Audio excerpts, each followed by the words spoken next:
I'm Carol Cohn, and welcome to Purpose 360, the podcast that unlocks the power of purpose to ignite business and social impact. Joining me is Wes Carter, president of Atlantic Packaging.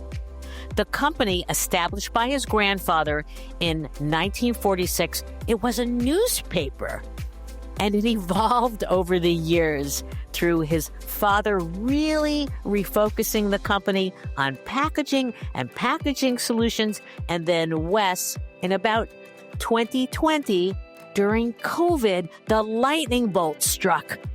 And he said, can we be something more? That's what today's conversation is going to be about. Something more.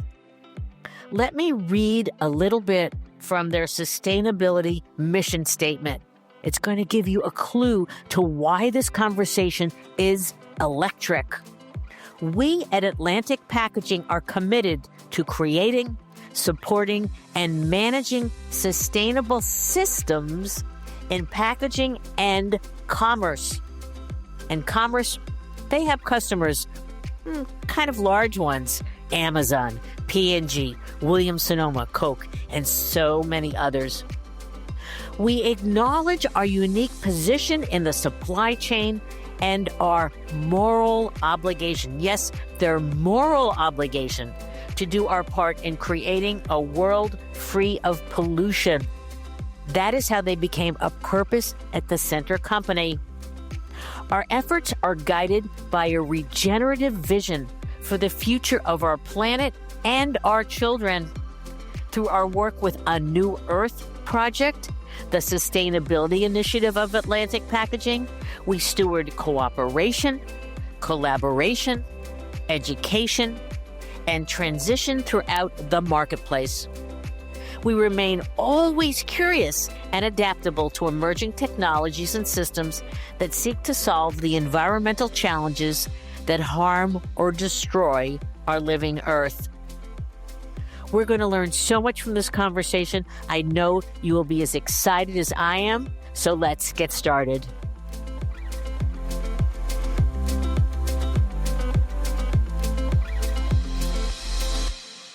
Welcome to the show, Wes. Let's just start at the beginning. So can you explain to our listeners, what is Atlantic Packaging? What do you do?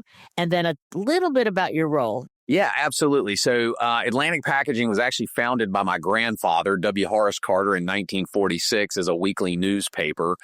We've got a really amazing beginning, and I'll tell a real brief history. My grandfather started this weekly newspaper in southeastern North Carolina, and initially, he just wanted to be a journalist and was reporting on tobacco farming news.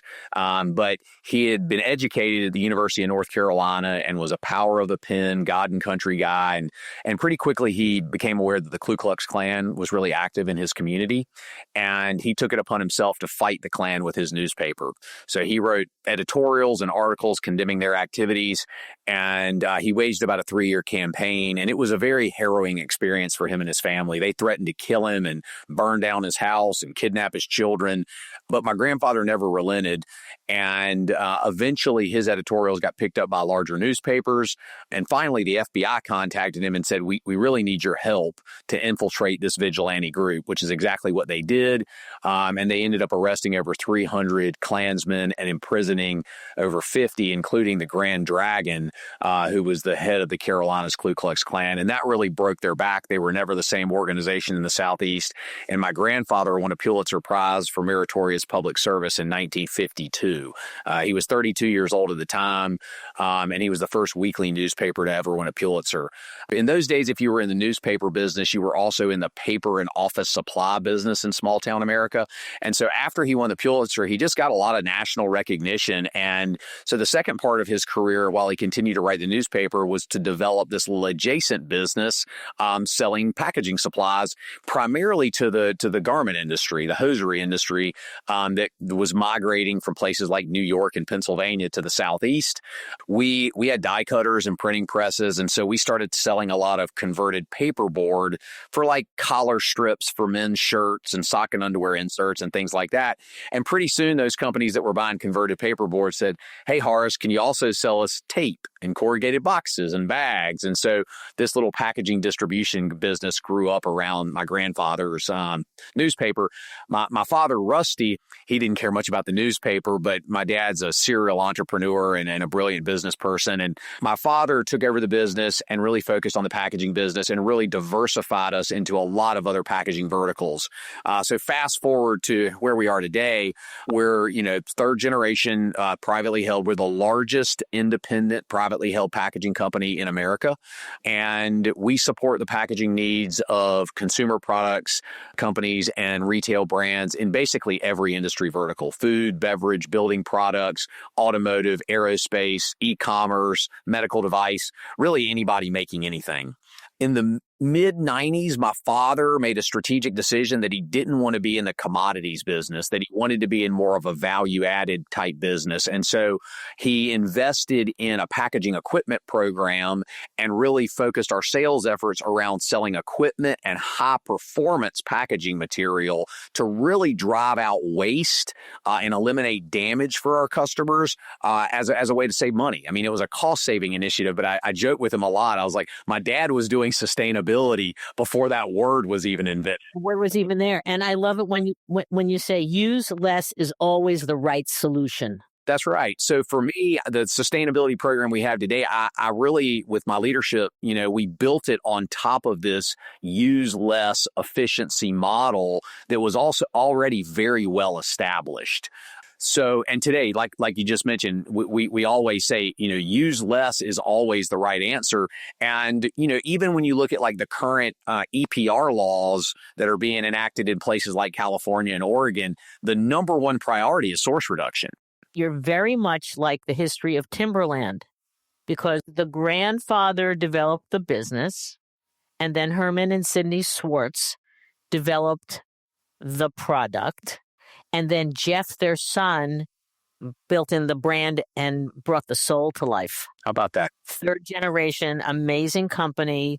It started in small towns, didn't start with the newspaper, but that yellow boot has just become infamous for its sustainability actions and, pull on your boots and make a difference. So I want to ask you, what is your purpose? You're third generation.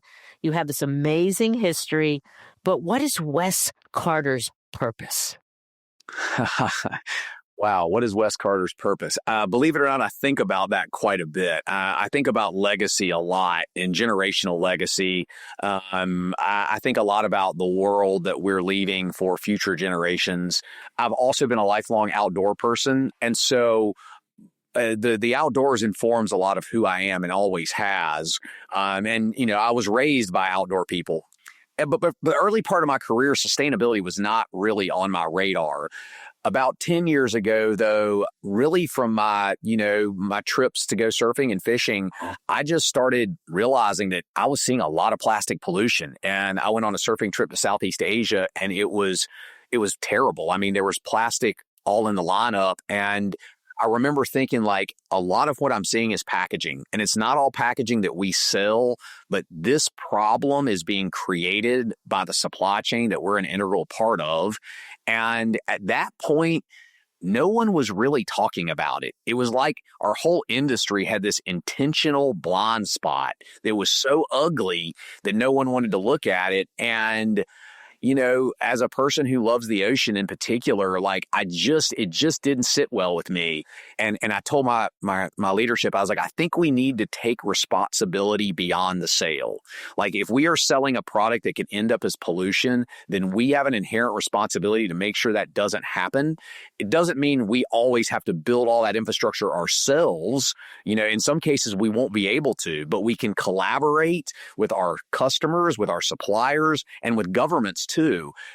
And so where Wes Carter's purpose is today, and I think it's more integrated with the greater purpose of our organization and with the New Earth Project, which is the sustainability initiative of Atlantic Packaging.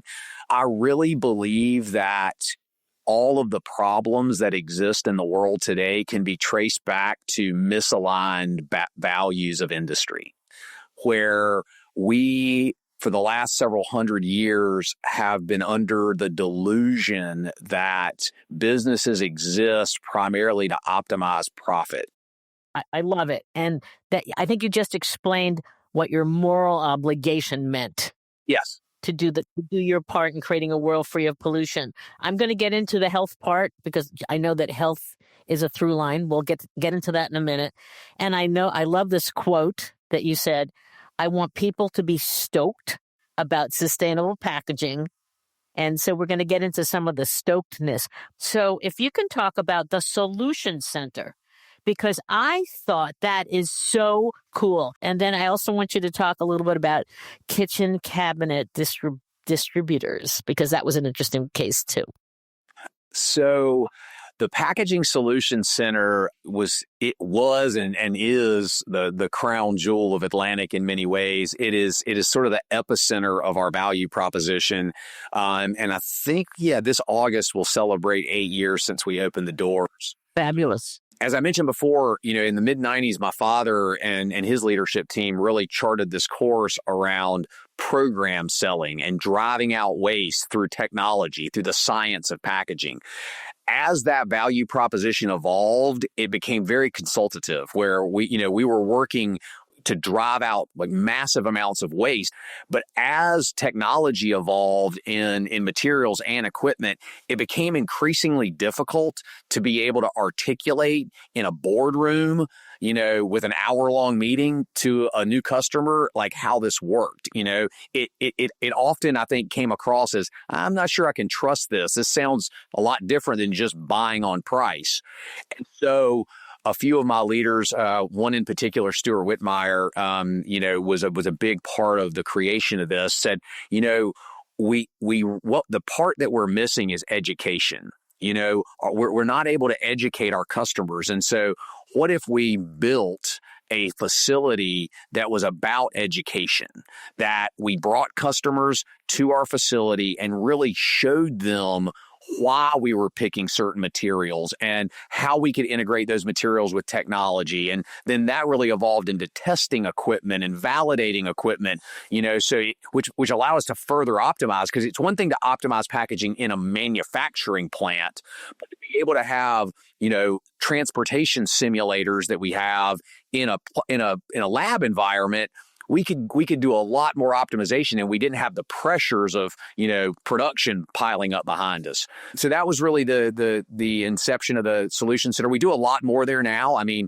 we also do a lot of sustainable packaging development there, where customers send us their products and say, hey, help us repackage this with fiber-based solutions instead of single-use plastic, as an example. And we need to be able to do it in an economic way. So, the Solution Center is the place where a lot of that development happens. And I want to talk about a couple of things. I just want our listeners to know you have big customers: P&G, Amazon, Williams-Sonoma, and the list goes on and on.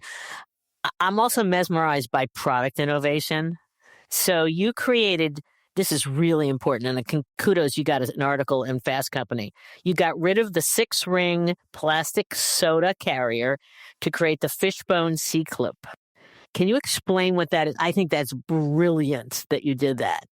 The 6-pack ring, the plastic 6-pack ring is kind of the poster child for plastic pollution. It's, all the videos of, turtles choking. It's always that plastic ring. And I grew up at the beach too. So I've seen this phenomenon in my real life. And so these guys in California that we got connected to invented a paperboard beverage carrier. And the design that we finally brought to market was the C-Clip, which captures the can twice, kind of in the middle of the can and at the top. And it's fully curbside recyclable. It is not coated with plastic. It has a nature-based, water-resistant coating, so it can go into a cooler. And if it ends up in the environment, it breaks down because it's made of nature-based material. I like to say, one of the great things about sustainable packaging is if it doesn't get recycled, often the earth will close the loop for us. Can you talk a little bit about health and health as a through line, and how far back? I think it was 2012 that you started looking at the health of your people, because you can't have a healthy company if you don't have healthy people. about 15 years ago, when I first moved to Charleston, I found myself in a yoga studio, and that practice just super resonated with me. And I got very dedicated to yoga, and the practice itself really helped me, become healthier. But it also put me into a community of like-minded people, and so I met, acupuncturists and dietitians and meditation coaches, and it improved my life so much. That holistic, way of looking at health improved my life so much. And we didn't have anything like that corporately at all. And I also realized that I've got a very diverse population, and most of my employees just don't have access to the resources that I have. And I felt like there has got to be a way to create a program to bring these resources to a broad employee base. And so I launched a health and wellness program, and we require an annual biometric screening. And, the people that discovered, hey, I'm diabetic and I didn't know it. There's dozens and dozens of those examples, blood pressure issues that were undiagnosed. And so, but ultimately that health and wellness especially over the last 12 or 13 years now, has become foundation for our culture.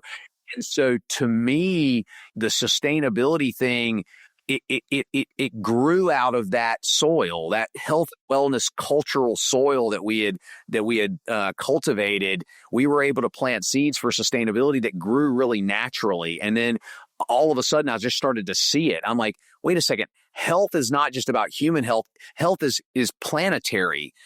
And it also doesn't just apply to how we treat our employees, or not even just apply to the products we bring to market. We also want healthy relationships with our vendors and suppliers. We don't want to be a kind of company that's auctioning off our business every year. We believe that long-term gains are better than short-term wins. The way you think, which is really important for our listeners, is that you are becoming a magnet for talent. In some of your articles and such, you say great people come to you because they look at what you're doing, not only in the sustainable packaging, but also in the New Earth project, the sustainability that is, whether it's programs or plastic pollution reduction or such. You have a culture that is a magnet. That's why I say you're mesmerizing. You're incredible. So let's go to it's called a New Earth project, not it's a, and its founding was right during COVID, where there was a collision, a good collision between sustainability and e-commerce. So can you explain how you really got religion, and you have your packaging and your influencers? They're extraordinary. It was a variety of factors, and it wasn't like a strike of lightning. It really kind of happened organically. But we have a great e-commerce customer who is in the outdoor industry. The head of sustainability called me and said, Wes, we want to transition to all fiber-based packaging. Our CEO is really concerned about the brand image, given that we're an outdoor brand, and the amount of single-use, non-recyclable packaging that we are sending to our customers. This brand, big outdoor brand that I loved, and I said, you know what? This is getting ready to happen at scale. And I said, we have all these resources at Atlantic. We need to create an initiative to make sustainable packaging sexy. We need to find a way because at that point in time, a lot of companies were seeing sustainability as sort of like, we're being pushed to do this. It's expensive, and I said, you know what? We need to connect this to brand. We need to convince our customers that, sustainability is good for their brand, and their packaging is the most tangible brand asset they have outside of their product. I mean, it tells the consumer what their ethics are, especially in the world of environmental ethics. A New Earth project, a lot of people are like, where'd you get that name from? I just finished reading Eckhart Tolle's book, A New Earth, and that book blew my mind. And there's something deeply spiritual about this work around sustainability and about reconnecting to the sacredness of life.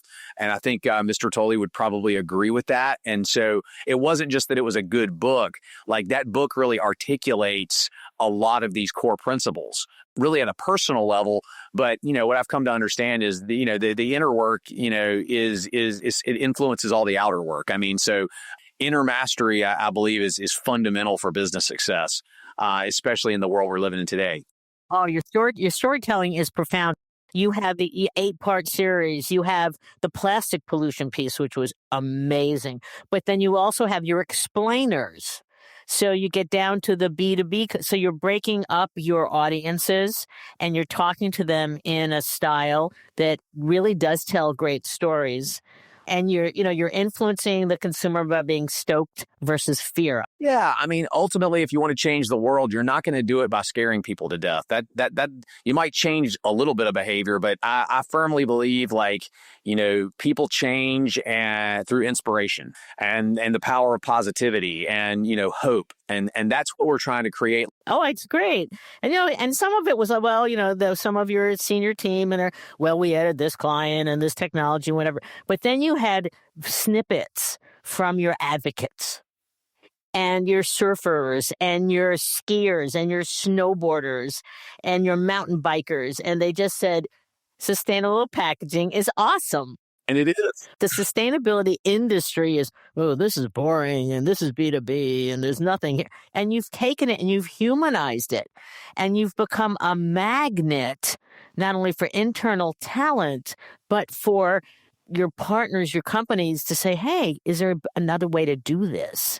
And can we do more with less, which is brilliant. Can you talk a little bit about how you're tying the health through line to the sustainability, a new earth project, how that's connected?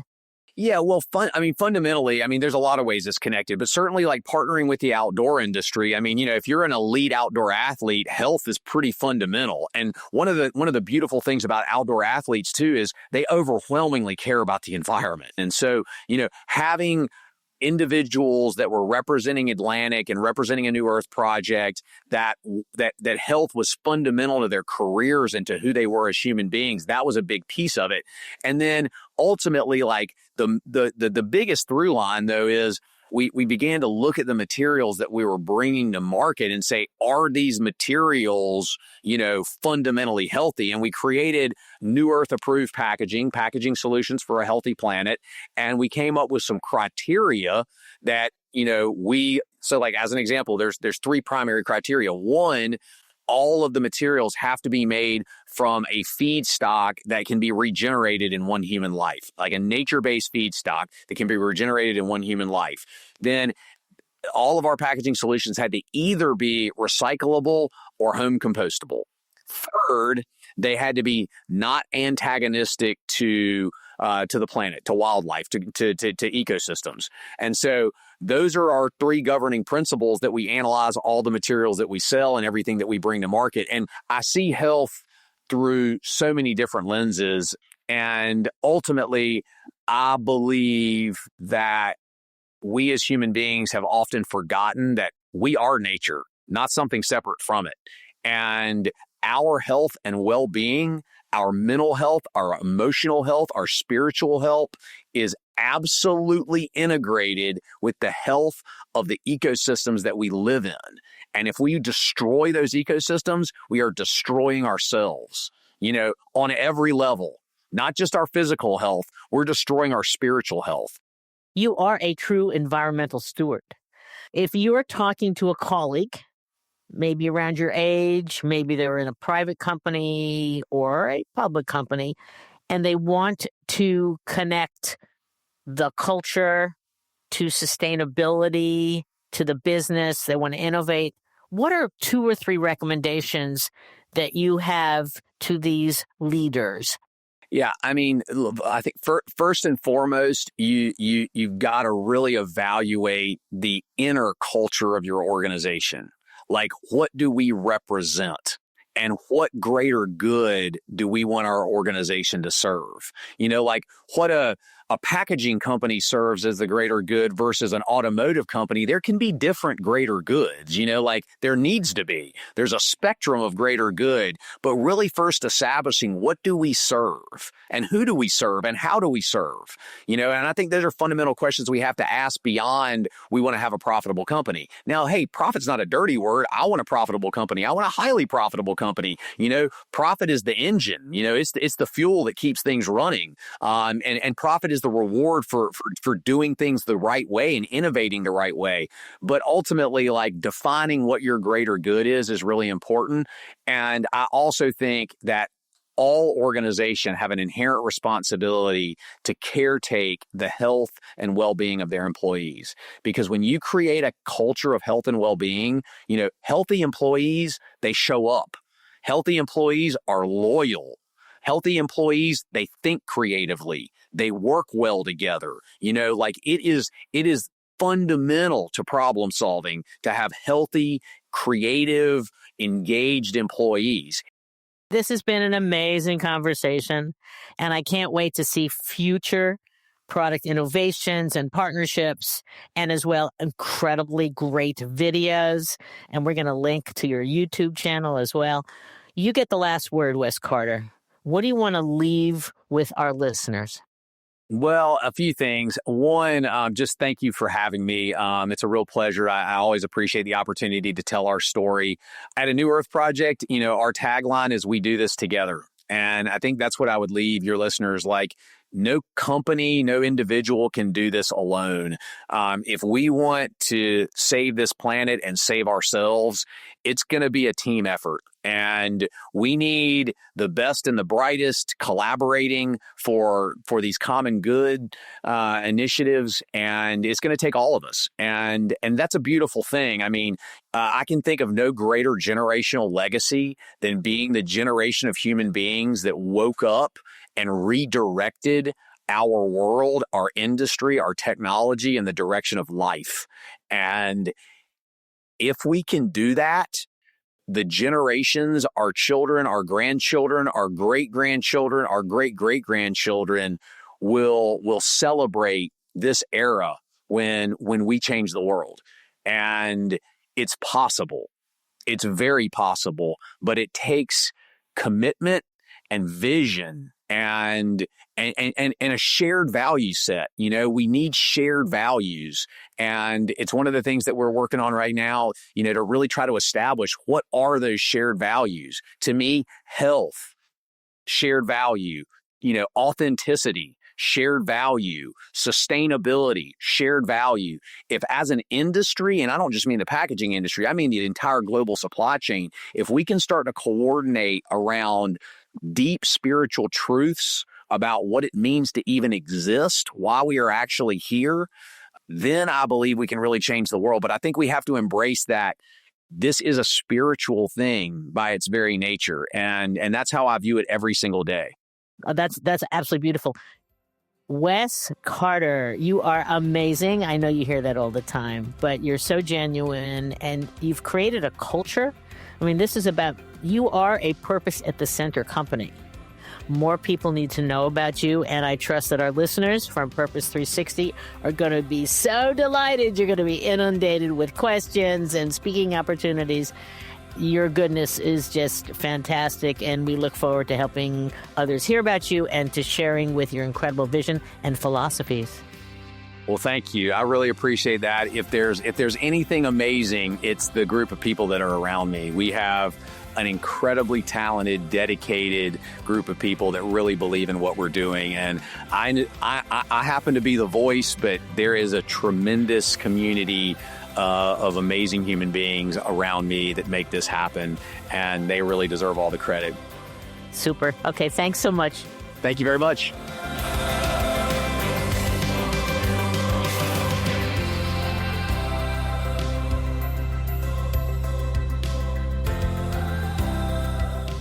This podcast was brought to you by some amazing people, and I'd love to thank them. Ann Hundertmark and Kristen Kenny at Carol Cone on Purpose, Pete Wright and Andy Nelson, our crack production team at True Story FM, and you, our listener. Please rate and rank us, because we really want to be as high as possible as one of the top business podcasts available, so that we can continue exploring together the importance and the activation of authentic purpose.